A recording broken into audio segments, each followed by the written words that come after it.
Architect, alin ang mas matibay, rough finish or plain cement finish? Madalas ngang itanong yan. Marami ang nag-aakala na pare-pareho lang yan. Pero sa totoo lang, malaki ang epekto ng finishing pagdating sa durability, maintenance, at cost ng buong project. Kaya panoorin ang video nito para sa bagong construction tip. Sa aming mga projects, madalas naming gamitin ang rough finish. Bakit? Kasi mas kumakapit ang skim coat dito.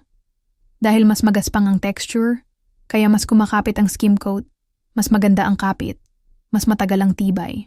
Pero syempre, may kanya-kanyang pros and cons ang bawat isa. Pros ng rough finish: mas matibay, mas less maintenance, mas ideal base para sa skim coat. Cons ng rough finish: medyo mas mahal kumpara sa plain cement finish. Mas maraming skim coat ang kakailanganin. Paano naman ang plain cement finish? Oo, eto na, kalma lang. Mas mura ito in terms of materials dahil hindi na kailangan ng madaming skim coat para ma-achieve ang smooth finish. Kaya kung ang tanong ay alin ang mas matibay, ang sagot, rough finish. Pero depende pa rin yan sa budget mo at sa design requirements ng project. Kaya makipag-usap sa architect mo para malaman kung anong finish ang pinakaswak sa project mo. Kung may mga tanong kayo, mag-comment down below at baka yan na ang next topic natin.